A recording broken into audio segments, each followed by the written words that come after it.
l'Afrique au lendemain de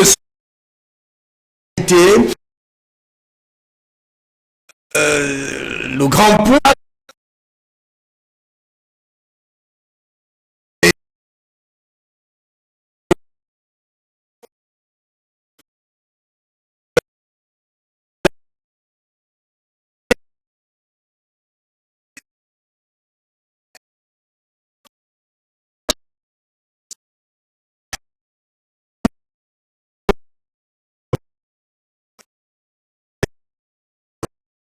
les Américains, mais en principe avec la Chine et l'Afrique, c'est un grand boulevard géopolitique et même géostratégique qui s'ouvre.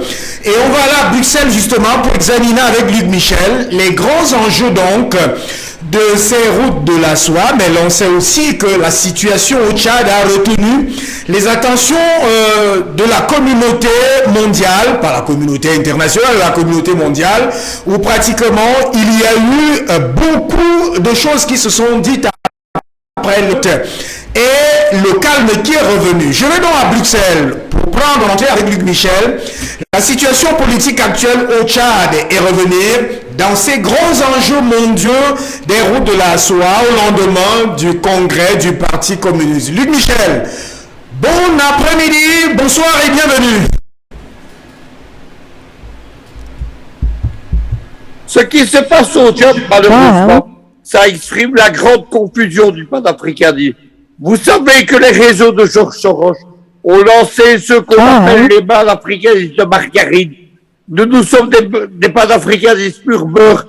Et les Français, à la suite du congrès de Montpellier, ont lancé avec le concours de Jeunes d'Afrique le panafricanisme 2.0.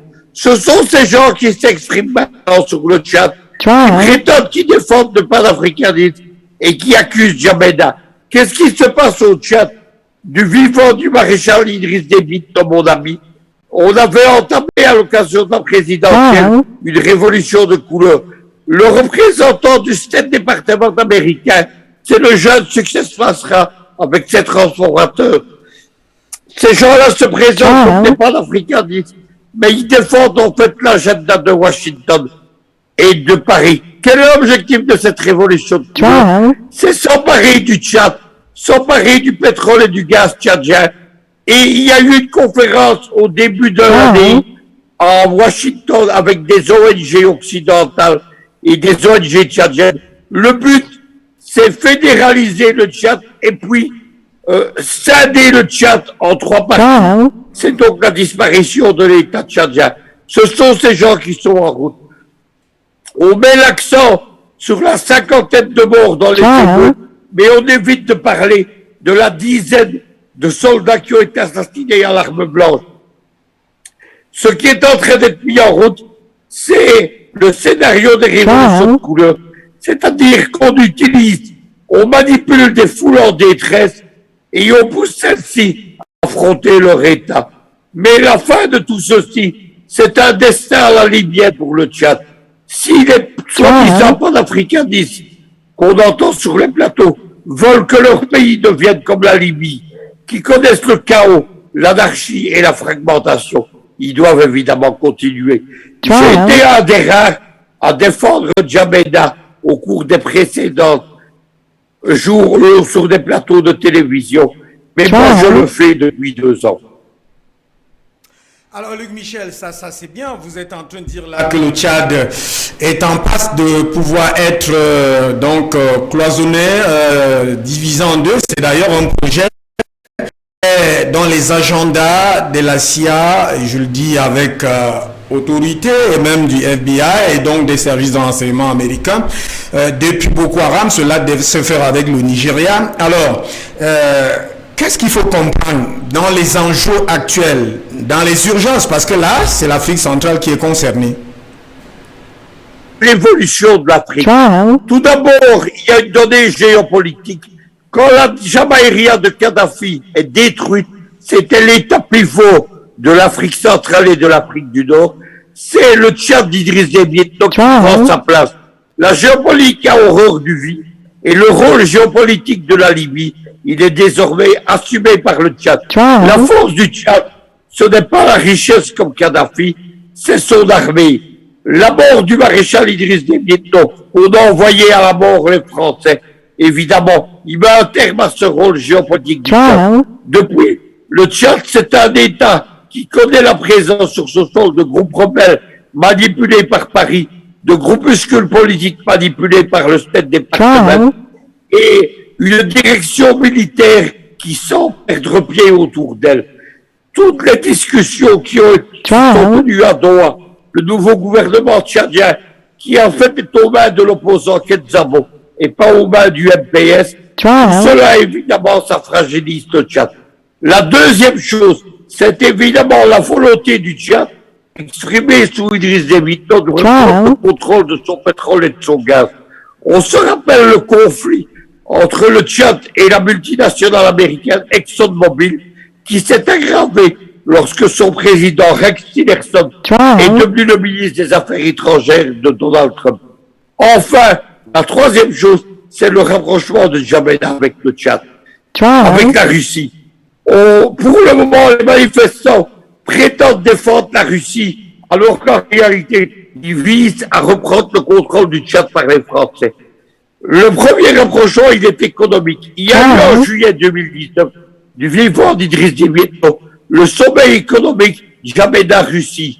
Là-dedans, des accords ont été conclus. Et par exemple, l'électrification du Tchad est confiée aux Russes Rosatom et plus du tout au plan Borloo, le français Borloo, ce plan qui voulait escroquer les pays africains de 5 milliards d'euros. Mais le deuxième rapprochement, il est militaire.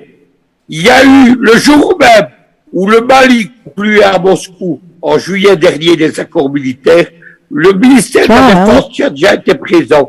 Il a signé des accords avec la Russie similaires pour que les Russes forment l'armée tchadienne et pour recevoir des armements russes. Voilà donc tout ce que les Occidentaux ne veulent pas. Donc il faut chasser le fils d'Idriss Déby Itno, qui était le choix du père pour succéder à celui-ci. Je vous l'affirmez, pour avoir eu des discussions avec Idriss Déby Itno, mon ami, sur ce sujet.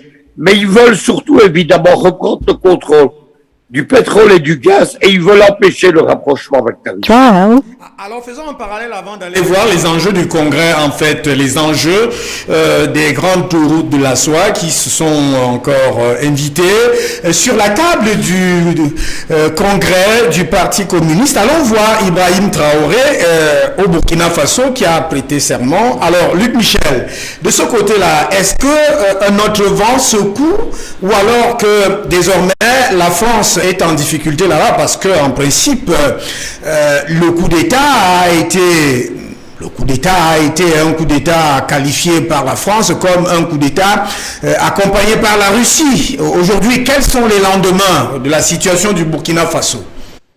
Écoutez, on a vu les foules manifester avec des drapeaux russes et Eugénie Prigozhin, l'ami de Vladimir Poutine, qui est très proche des firmes de sécurité russes, il a célébré le coup d'État et il a dit que c'était la manifestation de l'anti-impérialisme. C'est donc après la Centrafrique et après le Mali, c'est donc un troisième État qui rentre dans la sphère d'influence russe. Les Français sont furieux. Ils ont entamé une campagne de déstabilisation. Et bien entendu, pour eux, il s'agit de maintenir leur contrôle sur le Niger, sur le Tchad, on y revient, et également sur la Côte d'Ivoire. Merci à vous, Luc Michel, sur le Burkina Faso. On va certainement y revenir en profondeur, mais allons voir ce qui se passe ou alors ce qui est prévu ou en projection entre l'Afrique et la Chine en rapport avec les routes de la soie. Luc Michel, parlons de la genèse de ces grandes routes de la soie qui en réalité sont en dérangement vis-à-vis la vision du bloc occidentalo-américain de l'Europe, naturellement. Les routes de la soie, c'est le grand projet géopolitique de Xi Jinping, tout d'abord géoéconomique puis géopolitique, et c'est la fin du monde multipolaire. Jusqu'à Xi Jinping, la géopolitique chinoise, c'était la géopolitique traditionnelle qui existe depuis 1000 ans. C'est-à-dire que la Chine s'intéressait à son étranger proche, la mer de Chine, l'Indonésie. Xi Jinping, lui, il scinde ce projet, il rompt avec ce projet. Il y a un projet de géopolitique mondiale. Ce sont les routes de la soie. Derrière les routes de la soie, il y a une réalité géopolitique que j'ai appelée l'axe Eurasie-Afrique. C'est-à-dire que les géographes et les géopoliticiens, ils prévoient pour l'an 2200, en géopolitique c'est demain, une fusion du bloc continental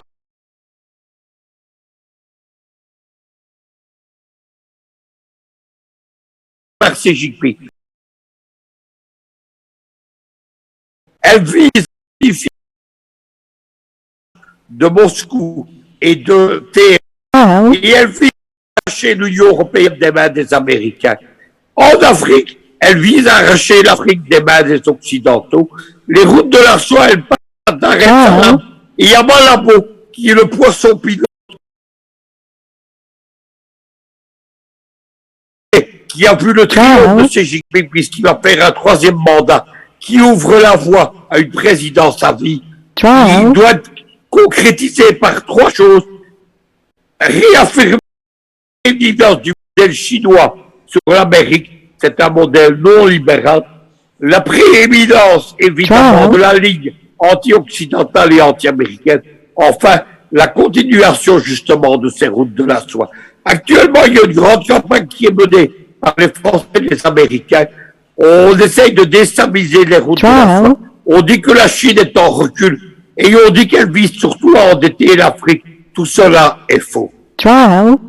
Alors, dans cette affaire, c'est un vaste, vous venez de le dire, c'est un vaste projet économique intégrant les routes, les voies ferrées et autres. Est-ce que l'opposition, je veux dire, européenne, parce que c'est pour allier l'Europe et même américaine, n'aura pas gain de cause de ce projet, puisque l'affaire est éminemment géopolitique et géostratégique et même confrontation des puissances européennes, qui sont des atlantistes, c'est-à-dire des domestiques et des agents américains, des gens comme Ursula von der Leyen, comme Macron, comme mon homonyme Charles Michel, qui n'est pas parent avec moi, j'en suis Fortes. Ce sont des partisans de l'Amérique. Eux sont opposés à l'entente avec la Russie et aux routes de la soie. Mais il y a une classe industrielle, militaire, diplomatique européenne qui, elle, voit favorablement ces routes de la soie. Les routes de la soie visent à développer économiquement l'Allemagne, l'Europe, l'Espagne, l'Angleterre, le Portugal et l'Italie. Les routes de la soie atterrissent à Trieste, à Lisbonne, à Birmingham, à Nantes en France, et bien entendu, et évidemment, c'est un combat entre la bourgeoisie comprise européenne au service des États-Unis et cette bourgeoisie européenne qui vise à la prospérité de l'Europe. Il faut dire que la bourgeoisie comprador européenne, qui est devant un échec dans la guerre contre la Russie en Ukraine, qui connaît la crise économique et la pauvreté, elle est en train de voir son influence se réduire. Alors, Luc Michel, quels peuvent donc être les avantages de l'Afrique par rapport à ces routes de la soie, avec cette possibilité justement de voir l'Europe fragilisée occidentalo-américain? Quels sont les avantages?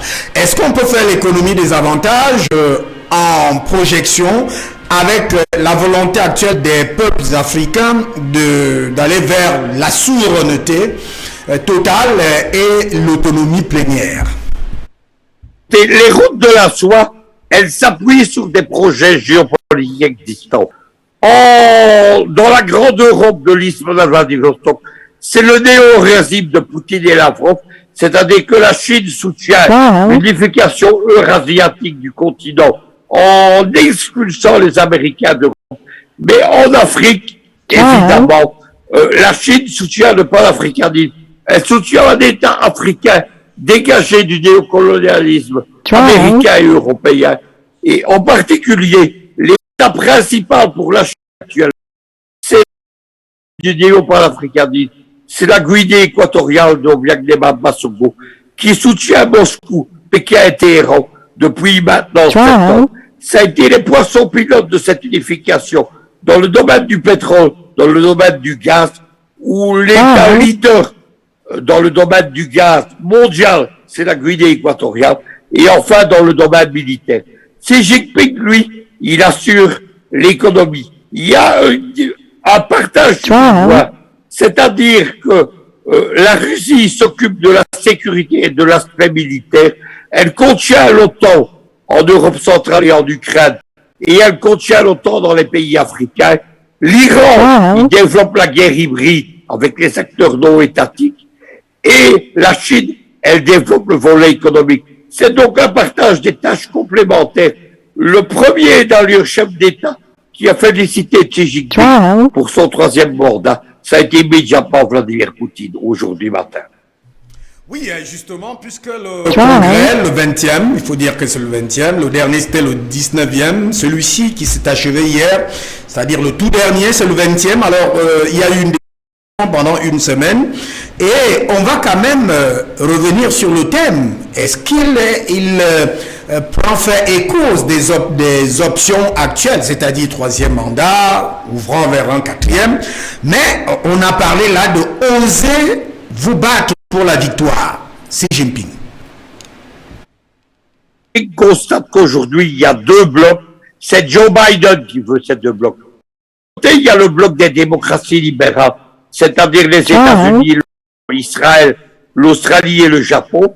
De l'autre côté, Biden appelle le bloc des autocraties illibérales, antilibérales, avec Moscou, avec Téhéran, avec Pékin. Ce que Xi Jinping veut, c'est que l'Afrique rejoigne ce bloc et se dégage des Occidentaux. Le Congrès a vu le renouvellement de la ligne anti-occidentale, il a vu le renouvellement de la ligne anti-américaine sur Taïwan et sur Hong Kong, mais surtout, il a vu l'expulsion des anciens dirigeants chinois qui étaient partisans d'une entente avec l'économie mondiale américaine et qui étaient partisans d'une place de la Chine dans cette économie mondiale. C'est terminé avec Xi Jinping, évidemment, c'est la confrontation. C'est cela qu'il a annoncé au monde. Il a annoncé que sur Taïwan, la violence, c'est-à-dire la récupération militaire, comme Poutine a récupéré les provinces russes, c'est une option tout à fait encore valable. Et il a célébré la mise en loi des Occidentaux à Hong Kong. Alors, Luc Michel, en rapport avec ce volet économique que nous examinons aujourd'hui, il est écrit, ça c'est les résolutions du Congrès, que Xi Jinping ressort là avec un rôle beaucoup plus puissant, notamment l'ajout dans la charte du parti du rôle central du président. Qu'est-ce qu'on doit en savoir de ce rôle central? Écoutez, il faut d'abord constater à quelque chose, c'est que la charte du parti, elle prime sur la constitution chinoise. La Chine, c'est un État-parti sur l'ancien modèle des démocraties populaires. C'est le parti communiste qui dirige. Xi Jinping, évidemment, il a le pouvoir absolu.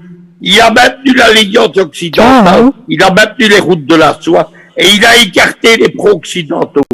C'est très important parce qu'évidemment, ceux qui espéraient que la Chine allait se distancier de Moscou, eh bien, c'est un échec complet. Il est plus que jamais en alliance avec Moscou et Téhéran. Oui, Luc Michel, est-ce que là, les batailles pratiquement médiatiques et des droits de l'homme et de respect d'un certain nombre de droits de ces affaires de mandat ne va pas s'abattre sur la Chine parce que là, pratiquement, à la fin du congrès de ce plus grand parti politique au monde, il en ressort qu'en principe, Xi Jinping, il pourrait s'éterniser au pouvoir. Il va faire un 3e mandat à la tête du parti et à la tête de l'État. Et ensuite, il a encore constitutionnellement la possibilité pour 2 mandats, c'est-à-dire qu'il va mourir au pouvoir. C'est la stabilité de l'expérience de Xi Jinping, la ligne anti-américaine et la ligne géopolitique. Le Parti communiste chinois, il fait 100 millions de membres. C'est le dernier grand parti communiste, puisque les communistes en Russie, ils sont dans l'opposition. Poutine n'est pas un communiste, bien qu'il soit un ancien colonel du KGB. C'est l'héritier de l'Union soviétique, mais ce n'est pas l'héritier du Parti communiste soviétique. Xi Jinping, lui, c'est l'héritier du Parti communiste chinois. Et évidemment, il va apporter une stabilité de son expérience que les Américains espéraient voir disparaître. Lorsqu'ils ont poussé les pro-occidentaux à s'attaquer à Xi Jinping, l'ancien président chinois, Hu Jintao, a été expulsé du Congrès, par exemple. C'est tout un symbole. Xi Jinping, évidemment, c'est l'homme de la rupture avec Washington et c'est l'homme de la rupture avec l'économie globalisée. Le grand projet des routes de la soie, ce n'est plus un projet d'économie mondiale, c'est un projet de fusion économique de l'Eurasie et de l'Afrique. Et ensuite, l'Eurasie économique, ce sont les théories du germano-américain Friedrich Nietzsche au XIXe siècle, le père du nationalisme économique. Qu'est-ce que ça veut dire? C'est que l'unification économique, elle précède l'unification géopolitique. On l'a vu avec l'Empire allemand au XIXe siècle. On va le voir demain avec l'axe Eurasie-Afrique. On évite de parler de l'axe Eurasie-Afrique parce qu'évidemment, actuellement, il y a ce qu'on appelle les faux panafricanistes. Le panafricanisme 2.0. Eux, ils soutiennent la thèse d'une Afrique seule qui ne devrait pas se lier au bloc de l'Est. C'est évidemment soutenir la stratégie occidentale. J'étais sur un plateau de télévision ce midi, sur une autre télévision, avec un agent de la Friedrich Stiftung, qui est une fondation de l'OTAN en Allemagne. Il a soutenu évidemment que l'Afrique ne devait pas se lier à la Russie. C'est une stratégie perdante. Vous savez que je défends le panafricanisme depuis 1985. J'étais aux côtés de Kadhafi. Lorsque Kadhafi s'appuyait sur l'URSS, il allait de succès en succès. Quand l'URSS a été détruite, Kadhafi n'a plus fait le poids par rapport aux Américains. Ça s'est terminé par la destruction de la Yougoslavie en 2000, c'est-à-dire la direction des États non alignés. Et ça l'a suivi par la destruction de la Jamaïria en 2011.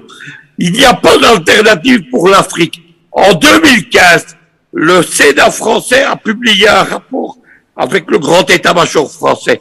Il voulait déterminer quels allaient être les adversaires des Occidentaux, les Français et les Américains en Afrique. Et ils ont déclaré que nous sommes en 2015, c'était l'alliance de la Russie avec le néo-panafricanisme.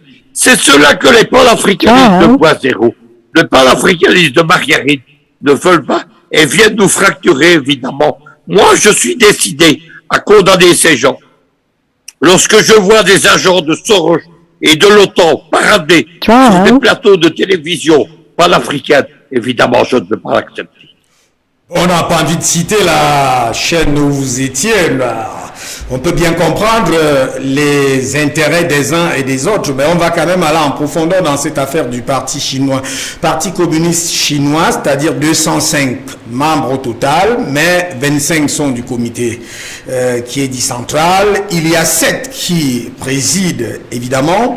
Ce dimanche, ce sera justement la mise en place de cette instance. Alors, Luc Michel, il y a une remodification de près de 65% de cette instance. Est-ce que cette remodification est due en fonction de ce qui s'est passé récemment, c'est-à-dire la Chine qui a été secouée de part et d'autre, notamment par les États-Unis et naturellement dans cette affaire de la guerre en Ukraine et dans la nouvelle économie des blocs, ou alors pour les intérêts économiques ou les enjeux économiques qui s'engagent, si tel est qu'on la place toujours comme deuxième puissance économique mondiale.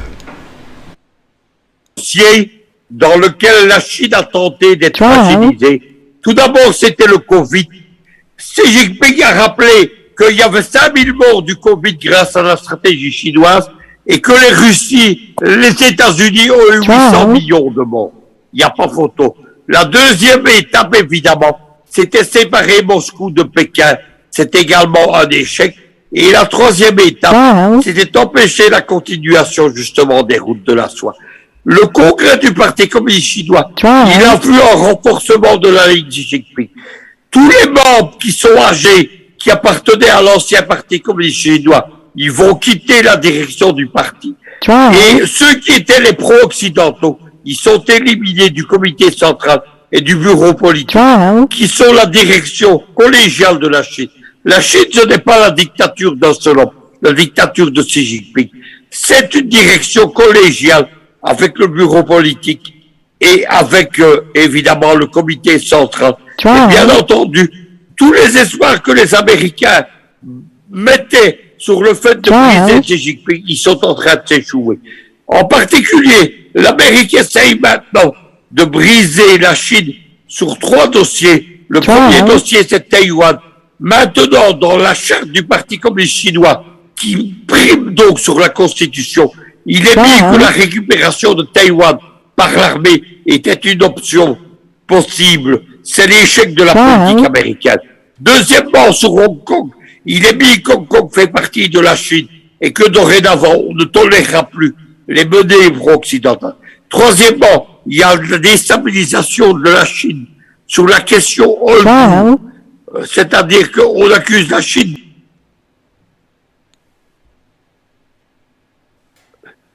On accuse la Chine donc de discréditer les musulmans chinois.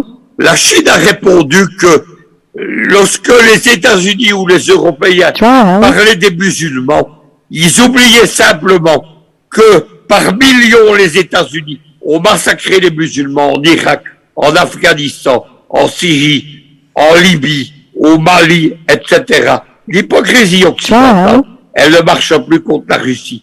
Et bien entendu, si l'ONU continue à attaquer comme elle le fait la Chine sur la question des Ouïghours et attaquer la Russie sur la question de l'Ukraine, ces deux pays évidemment vont rompre avec l'ONU. Poutine a déjà lancé un avertissement, mais qui est soutenu par les Chinois. Il a annoncé que la collaboration avec les Nations Unies risquait fort de se terminer et il a annoncé que c'était fini la collaboration diplomatique avec l'Occident. C'est la même chose pour les Chinois. C'est la même chose pour les Chinois, mais alors, Eurasie, Afrique, aujourd'hui, est-ce que après ce congrès, vous avez l'impression que cette restructuration, on peut appeler ça comme ça, ce qui vient de se passer et qui se poursuit d'ailleurs ce dimanche, le congrès s'est achevé hier, mais la mise en place définitive des instances selon le nouveau remodelage se fait ce dimanche et vous avez l'impression que les rapports entre la Chine et l'Afrique vont aller croissant ou alors en termes de financement, en termes de rapport économique, est-ce que la Chine va donner la priorité sur les grands combats mondiaux qu'elle a et regardera peut-être l'Afrique avec la volonté de vouloir réduire son engagement? Comment vous faites la lecture de cette nouvelle situation après ce congrès? La propagande européenne. L'Europe et les Américains mentent sur la Chine comme ils mentent sur l'Ukraine et sur la Russie. En réalité, la Chine va continuer son expérience en Chine, d'autant plus que la rupture entre l'Union européenne, la Chine et la Russie et l'Iran, elle va dégager des moyens supplémentaires pour l'Afrique. L'Afrique a tout à gagner dans le dossier ukrainien, à condition de se tenir aux côtés de la Russie. La théorie du non-alignement, c'est une farce géopolitique et c'est pour ça qu'elle est soutenue par les agents américains en Afrique. Alors, Luc Michel, les rapports, donc, on va voir de manière précise actuellement les rapports entre la Chine qualifiée de deuxième puissance économique mondiale et les États-Unis. Lorsqu'on sait quand même que la Chine, en principe, est un grand financier pour les États-Unis. Quels sont les rapports aujourd'hui entre la Chine et les États-Unis? Rapport avant le Congrès, rapport qui pourrait justement être les rapports pratiques et concrets aussi après le Congrès. Les rapports sont exécrables. La politique américaine sur la question des Ouïghours, la politique américaine sur Taïwan, la politique américaine actuellement sur l'alliance avec Moscou, c'est pris par des gifles par Pékin qui ne les accepte plus. Qu'est-ce qu'il y a encore la Chine et les États-Unis? C'est que le principal créancier des États-Unis, c'est la Chine. Mais la Chine est en train de vendre de la dette américaine. Elle est en train de constituer une monnaie chinoise forte à partir des réserves d'or de la Chine. Et elle soutient le projet de Téhéran et de Moscou de dédollarisation du monde. C'est cela qu'il faut retenir, évidemment. Maintenant, les Américains ont un dernier programme, c'est de sanctionner la Chine, de l'empêcher d'avoir notamment des composants électroniques, de détruire son économie. Évidemment, ça ne sera pas accepté. Maintenant, il faut arrêter de croire les statistiques de l'ONU. En fait, aujourd'hui, la première économie mondiale, c'est l'Union européenne. Lorsque vous mettez les 27 pays de l'Union européenne, bon rapport, il n'y a pas photo. C'est une économie qui prime, notamment la zone euro, qui prime sur le dollar et qui prime sur la Chine. Mais l'économie européenne est en train d'être ruinée. C'était le but de guerre des Américains en Ukraine. Dès lors, la première économie mondiale aujourd'hui, ce ne sont plus les États-Unis, c'est la Chine. Le dollar profite maintenant de la crise du pétrole et de la crise ukrainienne. Mais on annonce déjà, tous les économistes sérieux, une chute du dollar et une crise du dollar à partir de l'année prochaine. Les politiciens occidentaux, des gens comme le Premier ministre belge, De Croo par exemple, ils annoncent que le grand danger économique pour l'Occident, ça ne sera pas cet hiver-ci, ça sera l'hiver prochain.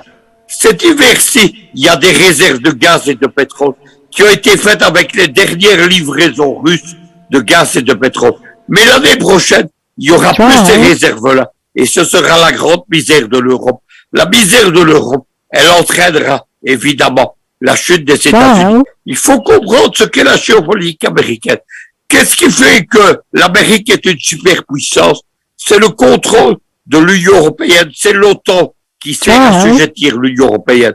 Pour employer un langage biologique, le grand géopoliticien belge Jean Thiriard disait que l'OTAN, c'était le deuxième poumon des États-Unis. En tirant une balle dans ce poumon pour affaiblir l'Europe, les États-Unis eux-mêmes ont sapé les bases de leur superpuissance mondiale. C'est 52 minutes de vérité avec vous graduellement. On va revenir. Alors, dans ce que vous venez de dire là, comment l'Afrique peut-elle s'en sortir dans cette affaire? Puisqu'en principe, dans l'économie des blocs et dans la dimension et la vision du monde multipolaire, il est question de souveraineté, d'autonomie et d'indépendance des nations et des rapports gagnant-gagnant. Comment l'Afrique peut-elle s'en sortir en rapport avec ces routes de la soie qui balaient le pétrole, gaz et tout le giron économique? Au début de sa présidence, Biden a divisé le monde en deux blocs. Les démocraties libérales d'un côté, Moscou, Pékin, Téhéran, les autocraties illibérales d'après lui de l'autre côté. Il n'y a pas de la place pour un troisième bloc. C'est l'erreur des mouvements non alignés. Vous savez, dans les années 60-70, il y avait déjà des mouvements non alignés, avec notamment la Yougoslavie de Tito. Mais ce sont les Soviétiques qui ont achevé de libérer l'Afrique. Lorsque l'Union soviétique a disparu en 1991, la Yougoslavie, elle a mis 10 ans à agoniser. Les Américains l'ont détruite. Aujourd'hui, Belgrade, c'est la capitale de la Serbie, qui est un tout petit État pro-enclavé. Les nouveaux non alignés, c'est la même chose aujourd'hui. Aujourd'hui, la solution, elle est simple. C'est soit être dans le camp de l'exploitation et du néocolonialisme, c'est-à-dire rester un sujet de l'histoire avec les États-Unis et l'Europe, ou avec la Russie et l'opération de coopération de Shanghai, venir dans le bloc du monde multipolaire, c'est-à-dire de faire un partenariat gagnant-gagnant. Dans le monde multipolaire, tout le monde est égal et tout le monde a voix au chapitre. C'est cela que Moscou, Pékin et Téhéran proposent à l'Afrique, et ceux qui ne comprennent pas ça, ils sont en train de se susciter. Ceux qui ont raison aujourd'hui, ce sont les Centrafricains, ce sont les Maliens, c'est le Burkina Faso. Il n'y a pas de place pour une troisième force en Afrique. C'est pour ça que les agents occidentaux, qui sont les panafricains de fin zéro, ils s'opposent évidemment à ce que l'Afrique rejoigne le bloc de l'Est. Rappelez-vous, les années 1970-1980, c'était l'époque de Brejnev qu'on avait surnommé l'Africain. Ils ont aidé tous les pays qui étaient encore colonisés, notamment les colonies portugaises, l'Angola, le Mozambique, la Guinée-Bissau, à se dégager. Ils ont aidé Mandela à se dégager de l'apartheid. Eh bien, aujourd'hui, c'est le même programme qui est proposé par Moscou, qui est de retour depuis 2015 sur les champs de bataille de la guerre froide. Ce sont les thèses géopolitiques que j'ai toujours soutenues.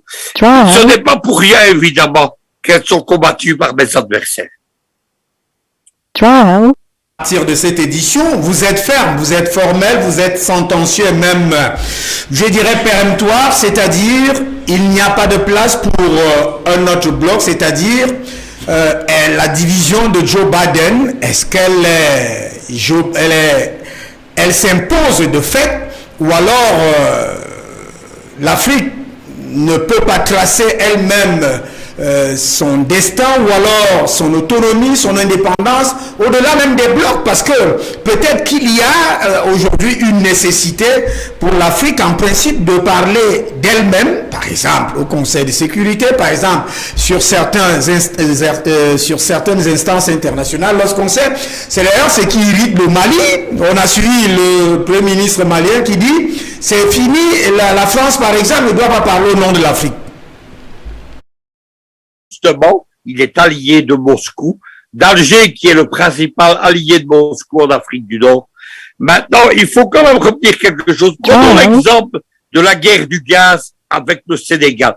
Le Sénégal, dans la guerre du gaz, il est l'allié de Moscou et de Pékin.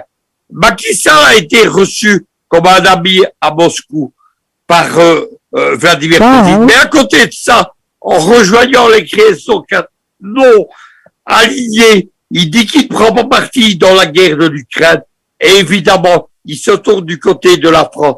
C'est une blague. Tout à l'heure, un panafricaniste de 0, il m'a dit que l'Afrique ne devait pas être de l'herbe que l'on regardait, être piétinée par les éléphants russes et américains. Mais moi, j'ai répondu simplement par une chose. Le but de l'Afrique, le destin de l'Afrique, ce n'est pas être de l'herbe que l'on piétine. C'est de constituer lui-même un éléphant. Et de cet éléphant soit grandi, soit amené à l'âge adulte. Justement, les seuls qui veulent élever l'éléphant africain, c'est Moscou, c'est Pékin et Téhéran. Le seul État qui soutient actuellement l'attribution au Conseil de sécurité d'un siège en Afrique, avec un mandat, évidemment un droit de veto, c'est Moscou. Retenez. Luc Michel, on est pratiquement déjà vers la fin, mais cette dernière balise était très importante.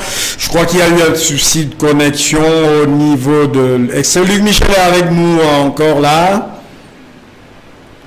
Nous, on va certainement aller le retrouver, mais c'était déjà pratiquement résumé. La place de l'Afrique, elle n'est donc pas une place qui peut être isolée d'un bloc, c'est-à-dire qui peut se constituer en troisième bloc.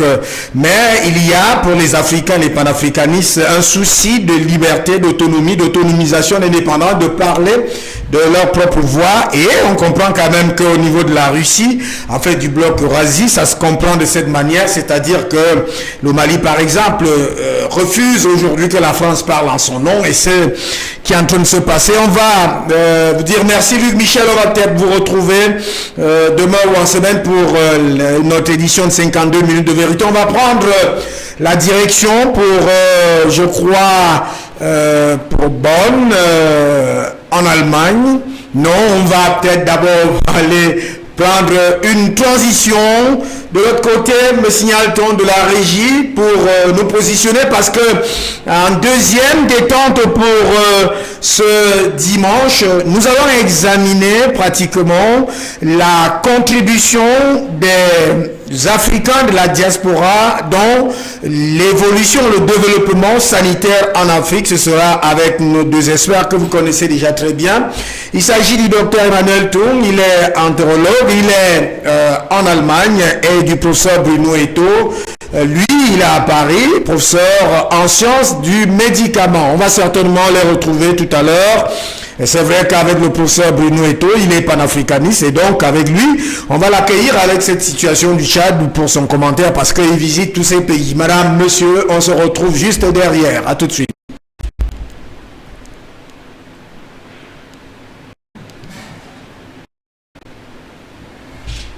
À Moscou, l'école de journalisme de l'université Lomonosov